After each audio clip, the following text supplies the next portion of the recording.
চান্দর মধ্যে চাকা কিতার লাগি আইছে এই ব্যাপারে আমি এটার উপরে রিসার্চ করার পরে মানে কইলাম আপনার তোর কাছে শেয়ার করি আপনারাও শুনুক যে আমি এটার উপরে রিসার্চ করার বাদে কিতা হয়েছে আর ছবিগুলিতে আপনি একটি অসাধারণ প্রাকৃতিক দৃশ্য দেখতে পাচ্ছেন যেটাকে বলে সোলার হ্যালো।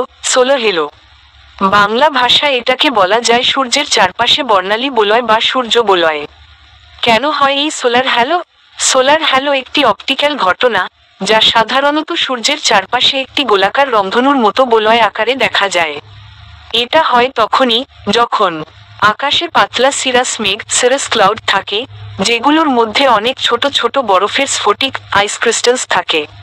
সূর্যের আলো এই বরফ কণাগুলোর মধ্যে দিয়ে প্রবেশ করে এবং ভেঙে গিয়ে প্রিজমের মতো আলো ছড়িয়ে দেয়। সেই আলোই একটা 22 ডিগ্রি কোণের হ্যালো বা বলয় তৈরি করে সূর্যের চারপাশে।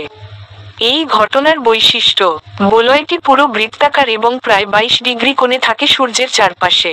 মাঝে মাঝে রংধনুর মতো রং দেখা যায়, আবার কখনো হালকা সাদা বা ধূসর বলয়ের মতো লাগে। এটি বৃষ্টির পূর্বাভাসও হতে পারে কারণ এই সিরাস মেঘগুলো সাধারণত নিম্নচাপ বা বৃষ্টি আসার পূর্বলক্ষণ।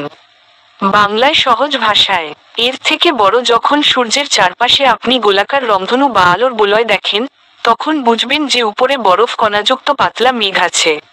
সূর্যের আলো সেই বরফ কণার ভিতর দিয়ে ভেঙে যায় এবং একটা গোল বলয় তৈরি করে, এটাকেই বলে সূর্য বলয় বা সোলার হ্যালো। এই দৃশ্যটি অত্যন্ত সুন্দর এবং বিরল। আপনি সৌভাগ্যবান যে এমন একটি মুহূর্ত ক্যামেরায় ধরতে পেরেছেন। মুখের সাথে সূর্য রামধনু। আরও জানতে চাইলে আমি সাহায্য করতে পারি। আসলে ভিডিওটা বহুত কষ্ট করে বানাইছে, আপনারা অবশ্যই ভিডিওটা ভালো লাগিয়ে থাকলে আপনার কাছে অবশ্যই একটা শেয়ার করে দিবা। আর আসলে সব লাস্টে গিয়ে কিতাব বুঝলাম আমরা যে এটা রিসার্চ করার বাদে আপনারাও ভিডিওটা দেখলা যে আসলে ফিরার বন্যা এইটারই।